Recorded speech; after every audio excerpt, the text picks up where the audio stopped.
그러니까 하나 질문 좀 예. 우리가 말을 할 때 예. 말을 저렇게 잘하는 사람과 못하는 사람도 물론 있지만 우리가 어떤 순간적으로 분노 조절 장애가 되는 바람에 뭐 여기 나오고 하면서 막 원소에 넣고 예. 하고 이러잖아요.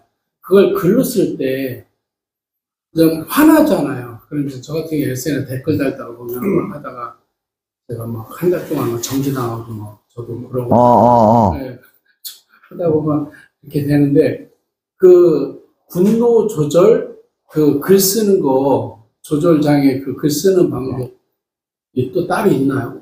그 얘기는 처음 듣는데요. 그죠? 그건 인격 수양이에요. 근데 글쓰기도 수양이라고 저는 생각해요. 이게 정말 자기 하고 싶은 말 막 하고 자기 하고 싶은 글을 막 쓰잖아요. 남한테 이게 어떤 영향을 끼칠지 저 사람의 흉부에 얼마나 깊이 칼을 들이대는 건지 생각 안 하고 막 쓰는 사람이 있어. 아니, 저는 왜 그러냐면 그 다음에서 보면은 가끔 기사가 정말 가짜 있죠. 같은 게 예. 특히 뭐 조선일보 뭐 그 기사들이 대부분 그 다음에서 이렇게 보다 보면 조선일보 그 저기가 많아요. 그럼 막 보다 보면 화가 나잖아요. 그렇지. 그러니까 그럴 때 막 정말 이제 옛날에 XX 이렇게 해가지고 보내면 막 그냥 정말 너가 이런 정말 그 저기 기자가 맞냐 하면서 막 하면서 이렇게 하다가 이제 몇 번 이렇게 당하니까 이제 어떻게 하냐면 뭐 띄어쓰기라든지 뭐 이런 걸 해가지고 막 거기다 뭔가 내 의사를 표현하고 싶단 말이에요. 글이라는 게 내 의사를 표현하는 거잖아요.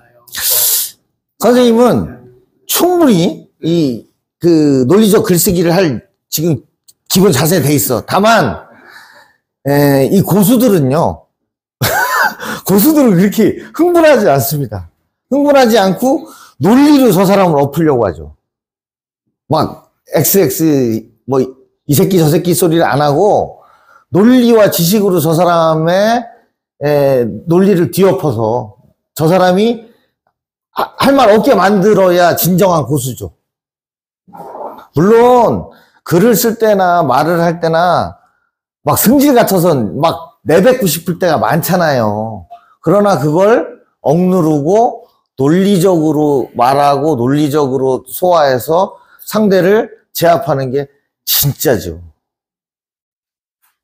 그게 심정은 알아요. 심정은 알아요. 그리고 저도 이제 뭐 거의 안 쓰는데 매체나 유튜브에 이제 댓글을 달면 막 댓글에 대한 댓글이 쌍욕으로 오는 수가 있어요. 쌍욕으로. 그러면 막 승질 나죠. 저도 한번 막 댓글이 오더라고요. 정치 기사는 오히려 안 나는데 그 노조 그쪽을 한번 정말 이건 좀 너무하지 않느냐라는 식으로 해가지고 저도 뭐 민주노 좀 뭐 지지할 때는 지지해주는 사람이거든요. 근데 어떤 데 보면 너무 심해가지고 이건 자기들만의 세상을 만들자는 거지 다른 거는 아예 그냥 전부 도외시시키더라고 해서 한번 댓글 쭉 해가 달았더니 막 너 난리 나지. 누구야 막 해가면서 막 오더라고. 그래서 제가 탈퇴를 했다 다시 들어가고 이래본 적도 있어요 사실은. 그런 적으라는 게임 나오면 막 개새끼들 그런 느낌. 예. 그 논리가 통하지 않는 사람들하고는 대화하지 않는 것이 상책입니다. 그러니까 그냥 동네에서 술 취해갖고 시비 거는 사람하고 거기서 싸우면 나만 바보 되는 거고 나만 우스운 사람들 피하는 게 상책이죠. 그런 거는 도저히 논리적으로 상대가 안 되는 사람과의 자리는 피하시는 게 저는 그 다음에 이제 가라앉힌 다음에 논리적으로 그 맘 알아요. 얼마나 승질 나는지. 예. 그래서 항상 글 쓸 준비가 돼 있어야 되고 짧은 글이라도 이렇게 쓰는 훈련, 하나의 문장이라도 완벽하게 쓰는 훈련, 이게 저는 중요할 것 같아요. 뭐 이런 것들이 이제 SNS고 뭐 그 메신저고 이런 것들이 메신저고 한데 제가 글쓰기 강의를 좀 해봐야 되겠다라고 마음 먹은 게 사실은 카톡이에요. 누구 아버지가 돌아가셨습니다. 그러면 그냥 아무 생각 없이 삼가 고인의 명복을 빕니다가 30개, 40개가 쭉 떠. 누구 하나도 좀 진정성 있게 유가족에게 진정성 있는 메시지를 보낸 사람이 없더라고. 한 몇 줄이라도 써서, 아버지를 여의어서 어떡합니까? 그분 참 훌륭하신 분이었는데, 아픔이 크겠군요. 뭐, 이렇게라도 쓴다든지, 그냥 뭐, 기계적으로 삼가 고인의 명복을 빕니다라고 쓰면, 그게 뭐 몇십 개 달리면, 상주가 됐든, 제3의자가 됐든, 그 사람의 그 위로하는 마음이 느껴지나요? 난 전혀 안 느껴지던데? 그냥 쓴 거예요. 그래 놓고는 그 사람은 자세히 읽지도 않은 거예요. 아버지가 죽었는지 엄마가 죽었는지도 몰라. 나중에 물어보면. 그냥 읽어보고 누가 죽었다 그러니까 삼가 고인의 명복을 빕니다라고 쓴 거야. 그래서, 야, 이게 참, 요새 사람들이 너무 영혼이 없다. 뭐, 좋은 얘기면 뭐예요? 축하합니다, 축하합니다, 축하합니다. 조금만 말을 바꿔서, 아이가 그 학교를 갔으니 얼마나 좋으세요. 정말 춤추고 싶겠네요. 뭐 이렇게 한두 줄만 다뤄줘도 남들과는 다른 차별성이 느껴지고 성의가 느껴지고 이러는 건데 아무 성의가 없어. 거기서 내가 이제 충격을 먹은 거야. 너무나 훈련이 안 돼 있다라는. 그냥 복사해가지고 그냥 거기다 왜 그러냐면 저도 어떤 때는 제가 뭐 써보려고 이렇게 딱 하다가 이 어떤 때 띄어쓰기라든지 이런 것들이 이렇게 갑자기 막힐 때가 있어요.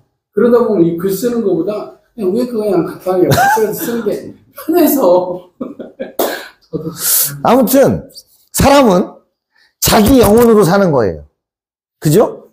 자기 생각으로 사는 거고 자기 영혼으로 사는 건데 카피 인생은 나는 별로 안 반가워요. 저는 그렇게는 안 해요. 단 한 번도 누구한테 상같이 누구 아버지 돌아가셨을 때 삼가 고인의 명복을 빕니다라고 쓴 적이 단 한 번도 없어요. 아픔이 크시겠네요. 그러니까 남과는 조금이라도 다르고 한 줄이 아니라 한 두세 줄 되게 읽었을 때 이 사람은 그래도 위로를 하려고 하는구나. 나 느껴지게. 그게 목적이잖아요. 그게 목적이잖아요. 내가 당신을 위로하고 있다라는 그 마음을 전달하는 게 목적이어야지 그냥 뭐 의무적으로 나도 한 줄 너도 한 줄 썼으면 누가 썼는지 나는 그래요. 쭉 읽다가 삼가 이렇게 하다가 뭔가 다른 얘기를 쓴 사람 거는 읽어봐. 뭐라고 썼나. 그래서 그걸 보고 이 사람의 의식 수준이나 진정성이나 이런 걸 좀 가늠해 보려고 해요. 그래서 이거 어디까지 해야 되나? 글쓰기가 모아지면 책쓰기예요. 그죠? 제가 쓰는 책 중에 이제 테마를 딱 가지고 이거에 대한 책을 쓰겠다 해서 그 자료를 모아서 그 관련된 목록을 쭉 짜서 글을 이제 순서대로 써서 만든 책도 있지만 가령 신문사에다 냈던 칼럼을 쭉 모아놓은 거. 내가 이제 문단에다 냈던 내 그 수필이나 소설을 쭉 모아놨다가 내는 거 또 있어요. 그러면 그런 것들은 모아지면 책이에요. 모아지면. 그러니까 글 쓰는 거를 항상 잘 모아두셔 버릇하세요. 그래서 모아뒀다가 나중에 그걸 좀 윤기나게 거친 거 다듬어서 이렇게 빼빠질도 좀 하고 광약도 바르면 좋은 작품이 되는 거거든요. 그러니까 이런 거를 모아두시는 버릇. 한 번이 어려울 뿐이고 처음에 글 한 편 쓰려면 진짜 어려워요. 굉장히 어려워요. 근데 다시 쓸 때는 그보다 반 정도 어려워요. 반 정도 어렵고. 처음에 악기 배울 때 얼마나 어려운데 막 이런 거 잡으려면 여기 찢어지려고 그래요. 여기 굳은 살이 배기기 전까지는. 그 아픔을 이겨야 나중에 이게 가야금을 치든 기타를 치든 여기에 굳은 살이 배겨야 쉽게 써지는 거거든요. 그 아픔을 무서워해서는 악기를 배울 수가 없듯이 처음에 그 고통스럽고 막 답답한 마음, 이거 어떻게 쓰는 거야? 이거 도대체 뭐, 그 과정을 딱 넘었으면, 그다음부터는 한결 쉽고 잘 된다니까요. 그 과정을 극복하기가 어려운 거고, 그 과정으로 끌어주는 사람이 없는 거야. 예. 그러니까, 자기 혼자 배우려면 되게 오래 걸려요. 뭐든지. 누가 좀 도와줘야 돼요. 근데 주변에 이걸 도와줄 수 있는 사람은 제가 보기에도 많지 않더라고요. 왜냐면 우리나라는 글쓰기 교육이 좀 잘 안 되잖아요. 애들이 1, 2, 3, 4 찍는 것만 좋아하잖아. 그걸로 서열화 시키는 게 가장 공정하다는 생각이 너무 강한 거예요. 뭔가 글쓰기로 해가지고 논술을 해서 점수를 계량화시키고 서열을 매기는 것 자체는 인정을 안 해. 근데 해보면 그게 진짜 정확하다니까요. 그걸 인정을 안 해, 사회적인 분위기가.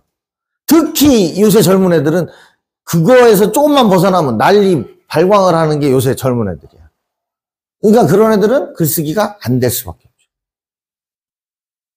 한가할 때 쓴다는 생각은 평생 안 쓰겠다는 생각이다. 이거 굉장히 중요한 말 같아요. 왜 언제 쓰냐는 얘기를 제가 가장 강조하는 게 뭐냐면, 나 퇴직하고 쓴다는 분들이 엄청 많아요. 퇴직하면요, 아무도 주목하지 않아요. 내가 현직에 있으면서 이빨이 송송할 때, 그 사람 책내 때문에 하면서 거들어도 보고, 뭐, 출판 기념회 한다 그러면 찾아라도 오고, 아유, 재미없어도 10권만 주셔. 이렇게 사각이라도 하는 거예요. 현직 떠나면 아무도. 불러도 안 오고요. 내가 부르기도 민망해요. 안 팔려요. 관심을 아무도 안 가져줘요. 그거하고 똑같아요. 나는 현직에 있을 땐 바쁘니까 퇴직하고 한가할 때 우리 아들 결혼시키랴. 그거하고 똑같은 거예요. 똑같은 거예요. 현직에 있을 때, 이빨 성성할 때 사람들이 오는 거라니까요. 그래야 책 하나 써도 광이 나는 거라니까요. 가장 왕성한 사회활동을 할 때가 내 책 쓰기에 진정한 포인트예요. 가장 적극적이고 확실한 공부예요. 아니, 저 얘기는 제가 실감한 건데요. 책 몇 권 써보니까 그 분야에 대해서 도사가 돼요. 지금 이거 하는 얘기가 다 지난번에 내가 드린 책에 이런 내용이 다 있어요. 그때 쓰면서 내가 터득하고 느끼고 한 것들을 여기다 이렇게 정리해 온 거거든요. 그때 저 책 쓰기에 대해서는 공부 진짜 많이 해가지고 어디 가서 강의를 해도 뭐 10시간도 하려면 할 정도의 이제 지식이 그때 생긴 거예요. 노하우가. 책 쓰기가 가장 완벽한 공부예요.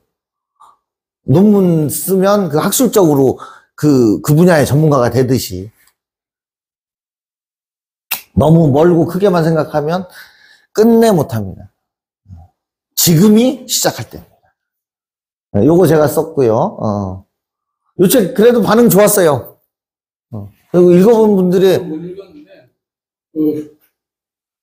일단 내 속에 네. 일단 시작하라. 예. 일단 시작하라. 무조건 나한테 시작하라라는 것이 굉장히 강조되시면서 예. 책이 많이 들더라고요. 예. 이 책 반응 좋았어요. 이것 때문에 강연도 많이 다녔어요. 이런 식으로 책 쓰기 프로젝트가 엄청 많은데 서울에 정말 많이 생겼어요. 근데 수강료가 맨 처음에는 뭐 150, 200 하더니 300, 400 하더니 지금은 1000만 원 넘는다 그러대. 이게 뭐냐면 비쌀수록 왜 그 환상이 있잖아. 그래가지고 거기 가서 사기당하고 온 사람 많어. 1600만 원 내고 뭐 했다는 나 아는 서울 교장 선생님 한 명 전화 왔더라고. 예? 허용효과. 그렇죠. 허용효과죠. 그래가지고 서울에 엄청 많이 생겼어요, 저게. 대전서 내가 비슷한 걸 해보려고 했는데 모집 자체가 안 돼. 나는 예를 들어서 100만 원, 150만 원 이렇게 실비로 해보려고 그랬는데도 아무도 관심이 없어. 근데 진짜 멋있는 책 쓰기 교실 한번 해보고 싶은데 배전서는 모집이 안 되더라고요. 그래서 요거까지만 하면 아이고 시간 넘었네. 평범한 인생의 소유자라면 자서전은 큰 의미 없습니다. 자서전에 너무 집착하지 마세요. 우리나라 사람들이 좋아하는 돈과 명예나 지위 이런 게 된 사람들은 쓰세요. 그런 분이 아니고 그냥 평범하게 살았는데 열심히 살았다라면은 자서전이라고 뭐 자서전이지. 근데 그걸 출판사에 기획을 맡겨가지고 출판을 하면 돈이 몇백만 원 들어요. 그리고 책이 기본적으로 한 300권부터 시작해요. 그렇게 하지 마시고 내가 정말 뭔가를 남겨주고 싶다면 꼭 읽을 사람, 자식, 제자, 뭐 이런 나와 아주 친분이 강한 사람들을 세하려 보면 30명 안쪽일 거예요. 꼭 읽을 거라는. 그러면은 편집 이쁘게 해가지고 제본을 하세요 그냥. 그래서 나눠주세요. 제본 하도 책이에요 내내.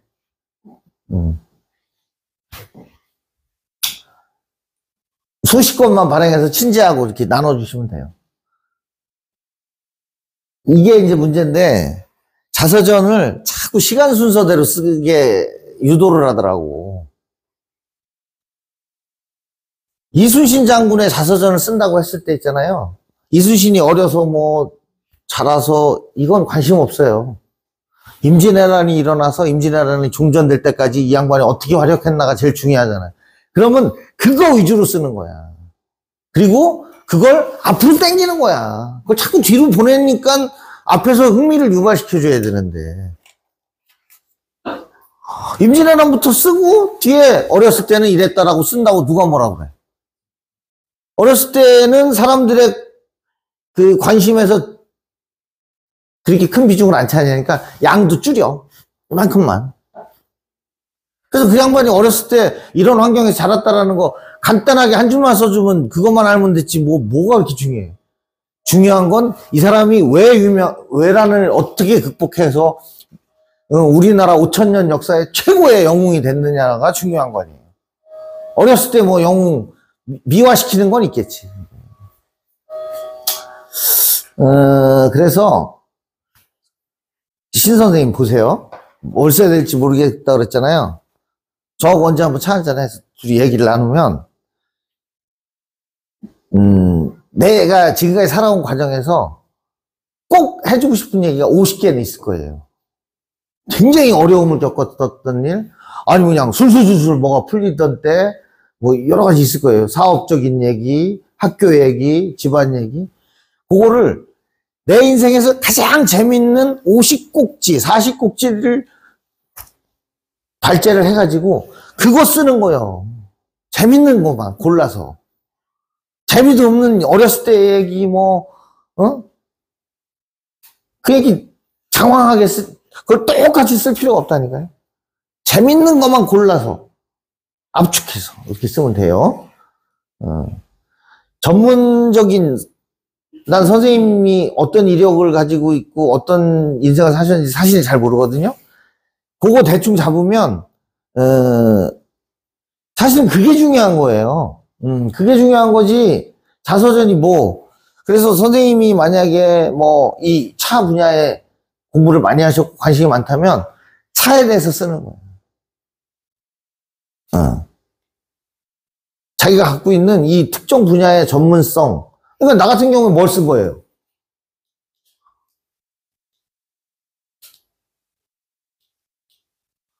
나 같은 경우 이것이 내 특기 장점이니까 주특기니까 이걸 쓴 거예요, 책을. 이런 거 쓰시다 보면 나중에 자서전은 그냥 써져요. 너무 쉬워. 그리고 글쓰기 요령이 생겨. 자기가 잘할 수 있는 거 쓰는 거예요, 책은.